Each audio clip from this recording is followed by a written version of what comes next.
All right, welcome to the third episode of So What Do You Do? I created this podcast as a way to give out free and public information to college students, professionals looking to make a career shift, and upper management wanting to learn more about early career professionals and their experience in their industries thus far. Today we have my third guest, a longtime friend, and now someone I'm extremely proud to call Dr. Akins. Dr. Akins, how are you doing today? Doing great. Thanks, Kieran. Man, thank you so much for your time. I know you're very busy. Last week we were trying to schedule around a conference you were going to in Chicago, so I really appreciate your time today. Happy to be here. Thanks a lot. It's a great idea. Thank you so much. Yeah, so my first question, I ask this to all my guests. It's the title of the show, and that is, so what do you do? So, currently, my job title is postdoctoral scholar, and it's a sort of temporary role that researchers can get after finishing a PhD. And so, it's a way to get additional training and continue to do research. And while you look for a job in an academic setting or in a research lab or in industry. So it's a sort of like an education, sort of like job, similar to a PhD program. And what did you get your PhD in? It's technically in oceanography, but my specialty was in underwater acoustics. What drew you, and I know underwater acoustics is pretty specified in the field of study of oceanography, but what originally drew you to oceanography as a field of study? It was pretty roundabout. It's not something growing up in Sacramento. I didn't know any oceanographers. We didn't really go to the ocean very much. And I didn't know it was a job that you could get. Um, so after finishing my undergraduate, I worked in a lab in Berkeley that did near surface geophysics. So basically research. Geophysics kind of is, in the realm of earth science. And that lab was interested in doing studying water and sediment. It's kind of an aside, but that kind of got me onto I found out about Scripps Institution of Oceanography, where I got my PhD, because they also did geophysics. A lot of the study of Earth happened. There's studying, for example, tectonic theory came from the seafloor spreading, which is in the middle of the ocean. So oceanography and geophysics were sort of related. And so I had found out about oceanography through the geophysics program here. And then when I interviewed here, I met somebody that did underwater acoustics, and he showed me some data, and I thought it seemed cool. So um, I guess the short answer was I liked physics, but I also liked being able to go outside, at least sometimes. And so there's a fieldwork component to what I do as well, where we'd go out to sea and collect data, which I thought was more fun than just being in a lab all day. That sounds really fun. And that sounds kind of like the ideal science to study if you're able to be out in the ocean when you're considering being out in the field. Kind of to take it back a little bit. So you had mentioned working in a lab at Berkeley. How about we start from where did you get your undergraduate degree? What was your undergraduate degree in? And then where did you end up getting your PhD at? So I did my undergraduate at UC Berkeley. Um, I studied applied math and physics. What was the other question? The other question was after you got your undergraduate degree, then where did you go and get your Mm. PhD in oceanography at? Yeah, that was at Scripps Institution of Oceanography, which is part of UC San Diego. Tell us a little bit about your role. Obviously, it is pretty nuanced, but what does sort of your day-to-day life look like as a now PhD graduate? So a lot of what I do is data analysis. So there's sort of data collection, data analysis, and then communication, which is writing a paper or giving a talk at a conference. And so depending on, where projects are and whatnot, my day could be completely absorbed in writing a paper.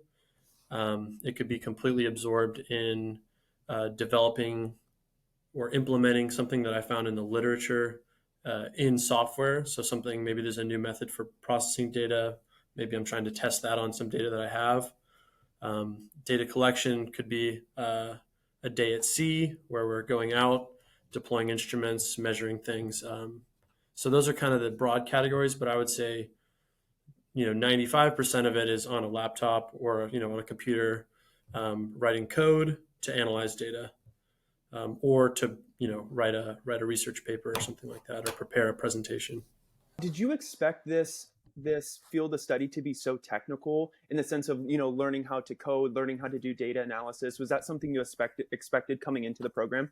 Yeah, it was definitely something I wanted. I mean, I did physics in undergrad. It's a very technical field, and I did some software engineering type of stuff after graduating. And so I definitely wanted, going back to school to get a PhD, I wanted to be developing my statistics, my programming skills, data analysis skills in particular. And so that was something that drew me to underwater acoustics as well. Within oceanography, there are varying degrees of technical requirement. And this field is particularly technical, which is actually what I liked about it, I think. Oh, that's good to hear. Yeah, I was surprised to hear how technical it was. I knew it was going to be very sciencey, but to actually see you coding and things like that was very impressive to me. If there was sort of a thesis for the impact that your oceanography work is trying to have on the environment, on the ocean, could you walk us through sort of what that is? What is your work trying to accomplish? Yeah, that's an important question. So historically, underwater acoustics was basically born out of World War II and the Cold War because militaries, I think the Germans built the first submarine, and that was really when um, underwater sound started to matter. So building a sonar to detect submarines, um, as a submarine, being aware of ships that are around, being in a ship, measuring the depth of water. That's another application of acoustics. But really, in the Cold War was really when the U.S. was, and also the Soviet Union were pouring research money at studying acoustics, so propagating sound, propagating in the water. Um, Currently, there are other. So that was like the historically it was just purely military application. Active sonar, building sensors that can record sound, building sensors that can project sound. Um, Nowadays, the research there still is that Navy aspect to it. So things like localizing underwater sources, sonar problems, but those can also be applied to tracking marine mammals and estimating their populations, estimating how loud the sound they produce is. Understanding their behavior, how that behavior is affected by anthropogenic noise is a really hot topic. So there's basically all this sound from ships that are bringing goods over from Asia to the West Coast, and those ships are all making loud sounds, and that's basically you can hear it underwater if you put sensors underwater. And so understanding how that's affecting marine life is an important topic for environmental advocates. And then there's also some application to acoustics in measuring temperature of the ocean, which is important for climate modeling. My research is pretty kind of basic on the level that it's sort of um, understanding, what it's a little bit more on the engineering side, closer to sonar, and it's sort of just basic. So it could be applied to things like marine mammal monitoring. It could theoretically be applied in a Navy type of setting, so detecting submarines or something like that. But in general, it's kind of more fundamental. Is there something that you particularly love about what you do? Is there something that has been like sort of the most exciting part of your journey so far in oceanography? I think it's probably the type of statistics. Yeah, the type of statistics and the generality of those methods is, uh, I think, just that understanding of like a deeper understanding for statistics and what the relationship between a measurement and a model. I guess it's kind of hard to convey that in a accessible way, but I think it's yeah, without getting really technical, but yeah, the kind of frameworks that you have, the ways of thinking about, okay, I have a sensor, measuring sound, and that kind of approach is also applicable to a cellular antenna that's receiving, messages over radio waves, or a seismology observatory that's measuring vibrations in the sound, like that, which is kind of a basic physics, but then where physics meets measurement, where it's being corrupted by noise and yeah, that sort of stuff uh, it's yeah, a really technical thing. But I guess also more generally, I can put some headphones on and listen to some underwater sound. That's pretty cool. You hear dolphins, you hear ships, you hear all kinds of weird stuff. So there's also more, fun stuff like that. I can imagine a better day than spending some time listening to some underwater acoustics. So Yeah, that's pretty cool. that is pretty relaxing. And of course, the technical side of it too. Is there something that you would, now knowing everything you know in the field, is there anything that you feel like you would change?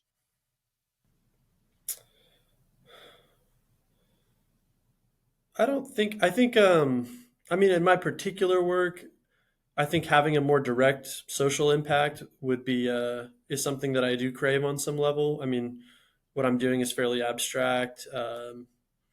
So yeah, like, tackling a more specific problem, but I think at some point in my career, I definitely will. So that's more of just a being at this point in my career.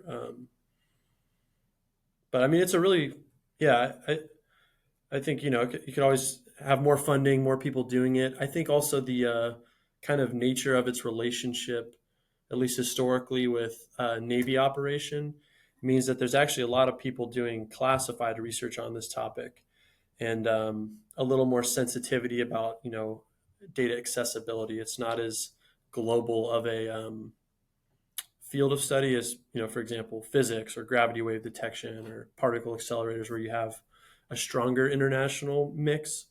The international mix is a little bit more aligned along something like NATO, for example, at least in the broader context of Navy application. And that to me is someone who's a civilian and more interested in just basic science. That's an impediment to progress or, you know, my ability to have a broader network. One interesting point you brought up, and I know we've talked about this on a personal level, is the funding aspect of a doing something for your PhD. Where does the oceanography program get the majority of its funding, and how do you feel like that shapes the work that you're able or not able to do? Yeah, that's a really deep question. So I actually just read a book called Science on a Mission that it's by a historian whose last name is Oreskes. I don't remember her first name, but it's a history of oceanography. It's an amazing book. I highly encourage anybody who's interested in oceanography to read it because she basically she asks that question specifically and then goes into a detail. But her focus is on Navy funding because for a long time that was the 95% of the funding at Scripps Institution of Oceanography, where I am, and then Woods Hole Oceanographic Institute on the East Coast, where a lot of other oceanography was done. And so it was heavily Navy funded, and that she makes the point that that drives a lot of what they were able to do. One example was the development of a submersible vehicle that could go down underwater. Uh, Basically, the point was doing submarine salvage. A ship goes down, or a submarine goes down, or some equipment is lost, and they want to be able to send something down to inspect the damage or recover, whatever vehicle was lost at sea, so that whatever the enemy can't recover it and reverse engineer it. And there's a crazy story where a hydrogen bomb, a nuke, fell out of an airplane in the Mediterranean Sea, and if it had been over land, it might have gone off. We don't know, and it would have like wiped out a huge chunk of France or Italy or whatever. And so they had this submersible vehicle that they developed to go down. But the point I'm trying to make was the point that she made, which was that the idea of a submersible vehicle ultimately was really important for these basic scientific discoveries of hydrothermal vents, um, which are whatever. I'm not going to talk about that, but the Navy was interested in it because it had this Navy application, and so I don't know. What I would say is that oceanography basically wouldn't exist at all in the form that we know of it. There have been fairly large discoveries in the last 70 years. Even plate tectonic theory, which is this theory that Earth is made up of these plates that move around, explains how Pangea used to be formed and how continents are formed and all this stuff. If it wasn't for the Navy funding it and getting all this data, no one else would have funded that to figure that out. However, in the last 30 years, so as the Cold War ended, the Navy stopped funding oceanography. And so what stepped in was NSF, the National Science Foundation. ONR still does fund a lot of oceanography, but the field as a whole has shrunk. And so the distribution of funding is now more probably evenly divided, if I were to guess, though I really don't know. But basically, the role of the ocean in climate science is essential because something like 90% of the heat that's being generated by global warming is absorbed by the oceans. And when the water absorbs heat, it causes sea level rise, and being able to quantify sea level rise is important for all kinds of social reasons. And so the NSF largely funds climate science, and so there's a lot of that funding as well. The other category is pharmaceutical companies. So there's all kinds of weird little microbes that live in the ocean, plankton and stuff like that. And so those little microbes do little chemical processes, and by understanding those, you're able to synthesize other types of molecules that could be useful for cancer research or other diseases, autoimmune diseases, that sort of thing. So there is an aspect of kind of genomics and biotech that's also prevalent in oceanography. And then the other little category is like private donation and philanthropy, which is actually not insignificant, and that can go to fund things for marine mammal research. Environmental groups can fund that sort of thing, and then also NOAA, the National Oceans Atmospheres Administration, has a small amount of funding for monitoring fisheries and that sort of thing. It sounds like there's quite a few different sectors of funding for the oceanography program. Does the funding directly impact what you're able to actually research? So, for example, let's say a biotech company gives you some amount of money, some grant. Can you then Yeah. use that money to then have it? Let's say if there's some left over, or if there's just like sort of an undesignated amount, can you still use that for climate change research, or is it very segmented to biotech company invest? You're giving back some type of specified biotech information. Yeah, well, I guess to be specific, I don't know how like industrial sponsorship works. That would be more through like National Institutes of Health, which would be funding public research in this sort of thing. But yeah, you would have some specific grant that you would write, and so you should be spending the majority of your time on that specific topic. Um, you always, I mean, there's very little oversight in the sense that no one's checking on me from 9 to 5 and saying, "Are you doing exactly what you said you do in the grant?" But as long as I can deliver on that, if I have extra time or want to work on the weekend or whatever I want to do, that's fine. So ultimately, you do have to deliver on what you're proposing in the grants. And so it's more in the sense of when I propose a grant, whether or not it gets funded is going to determine whether or not that research happens. And so that's where a lot of the politics of science comes into play. When you hear things, people say, "Oh, science is political." I would say, and that's kind of what that book, Science on a Mission, was talking about, is how if I want to get money from the Navy, I can propose a project that is could be applicable to the climate as well. There are like sweet spots there where, especially in something that I'm doing, which is very fundamental, basic signal processing and physics and modeling, that can be applicable to sonar system or, a system that's going to measure water temperature. So obviously they're interested in it for the application to Navy interests, but sometimes you can do things that are mutually beneficial. And so there's the potential for that as well. But it's through that grant process that the sponsors drive the type of research that's being done. If no one's going to, if I want to study something specific and I write a grant that says this is what I want to do, this is what it will take me to do it, this is how much money I need, I then need to find someone who's going to do that. And so there are these relationships between these different funding agencies and the scientists. And so there's some discourse between those two parties to determine research directions. And you can, say, this is really what I want to do to a program manager. And they say, well, that's not really what we want to do, but maybe there's some give or take there, I think. But I'm at a point in my career that's kind of before that. I would set up, a relationship with a funding agency like that. But yeah. Well, it's good to hear that even though there are all these different funding agencies, some of the research that you do is universally applicable to, maybe, yeah, maybe sure you are fulfilling the what is promised on the grant, but at the same time, you can still use that information for climate change, for other, social reasons. So that's really good to hear. Kind of changing topics a little bit. What do you see as the future of the oceanography program, and what do you see as the future or for the future of uh, oceanography in general? That's a great question. I think there's one of the major things are so the big major topics are understanding mixing in the ocean. It sounds kind of silly, but if you think about the ocean as like a cup of coffee, the question is, how long does it take for the your coffee to become room temperature? If it's hot, then obviously if you blow on it or stir it, it cools off way faster. And so in general, in the ocean, it's not really known how mixed up it is. And so the wind is one force that causes mixing. Also, tides pulling water around over, topography on the bottom causes this mixing. And so, in the context of climate change and understanding how much heat the ocean can absorb, to understand that and to constrain that, which it helps predict climate change in the atmosphere, um, is you have to quantify that mixing rate, how much it's getting stirred up. And so there's instrumentation to solve that problem, and then also just some basic modeling issues there. So I think that'll probably be advanced pretty significantly in the next 20 years. There's a lot of people that work on that.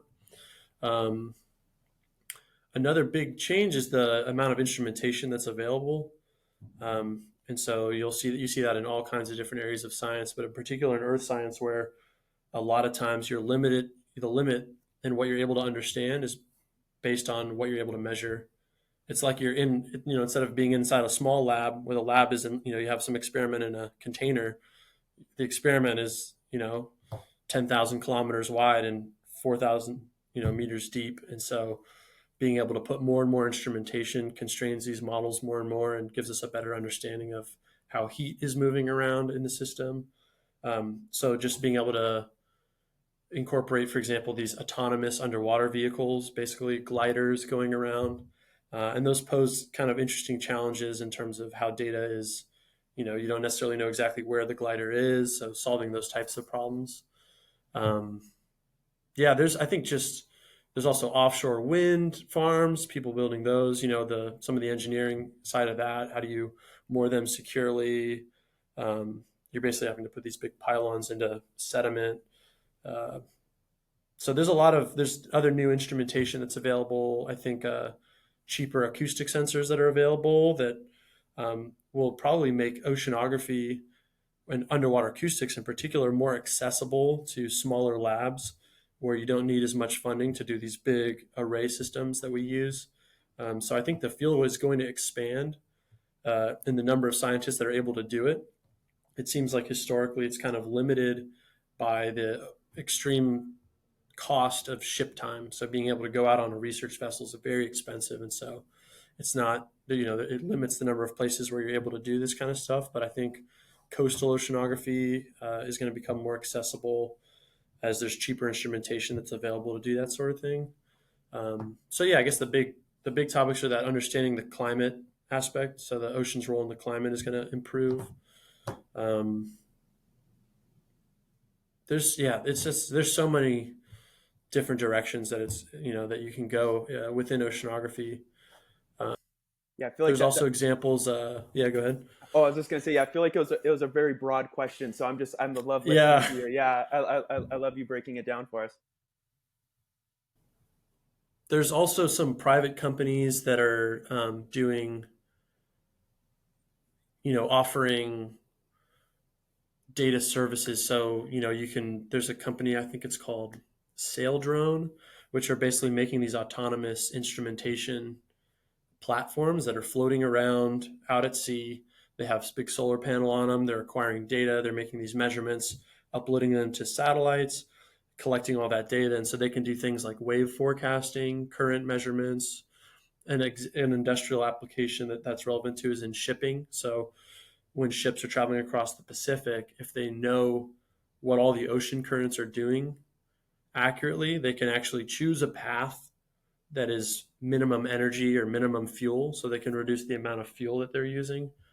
Um, Being able to predict waves is important for, yeah, like marine safety, knowing where storms are.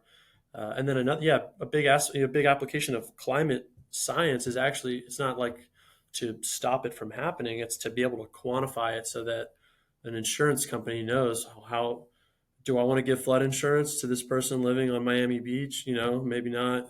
the sea level rise is projected to be, uh, 3 feet in the next 10 years. So knowing that sort of thing helps us as a society just better make decisions as people want to put investments in places. Are they going to invest somewhere that's going to be underwater or invest somewhere that's exposed to heavy surf?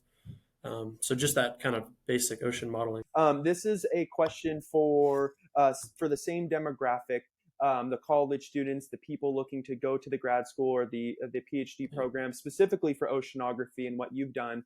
What advice would you give to somebody looking to get into a PhD program and study oceanography? Um, I would say just get used to using a computer, look forward to using a computer, learn as much as you can about how to use a computer, whatever, learn how to write computer programs.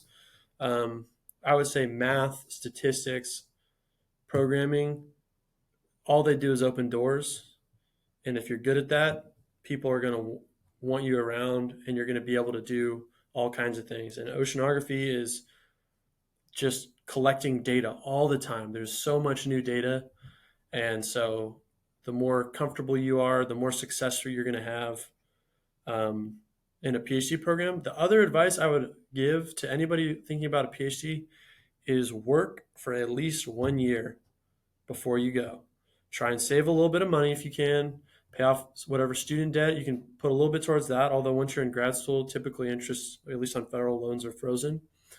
But get that work experience so that because if you don't, you're going to go straight into a PhD program. It's nice to have a little bit of money on the side just to have things come up. You need to get your car fixed or something. So you have a little bit of money, and that's a year where you're building skills in whatever job you're in. And ultimately, when you come to grad school, you're there to learn skills. So you got paid more to get some skills. When you come to grad school, those are skills that you already have. So you don't have to learn them while you're there. It'll put you ahead of your other peers. It'll allow you to more rapidly finish your program. And so to me, I spent a year working in a lab. All I did was I was on a computer all the time, doing field work, learning more. By the time when I started my PhD, it put me ahead of other people and it allowed me to finish the program faster. So it ended up saving me time. So it was like, I spent a little less time in grad school making less money, and you also have a better idea of what you want.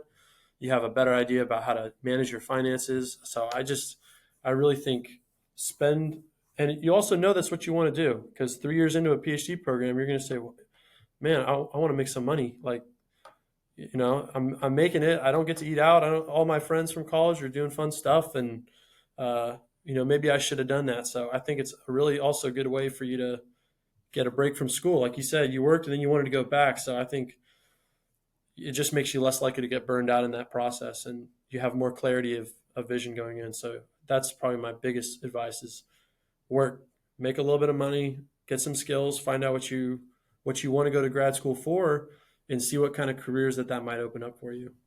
Yeah, I feel like that's great advice, and it's universally applicable as well to no matter what PhD program you want to go into, or grad school, or medical school. Get that work experience. Make sure it's something you want to do.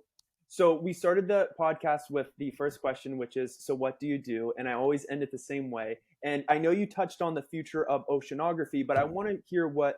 And the question is, so what will you do next? So what will Hunter Aiken's PhD? What is the next role you're looking to seek and the future of your journey in this field?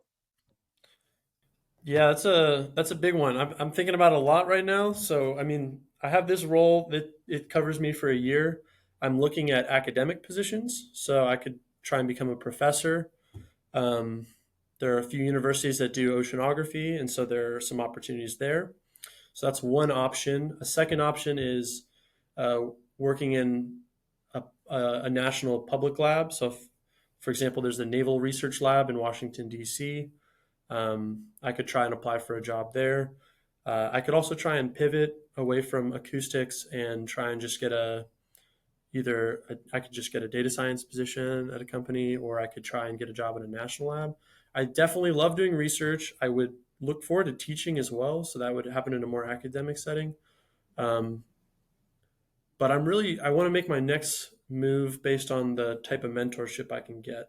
So I'm really looking for somebody that has a skill set that I want, related to my little technical world that I'm in.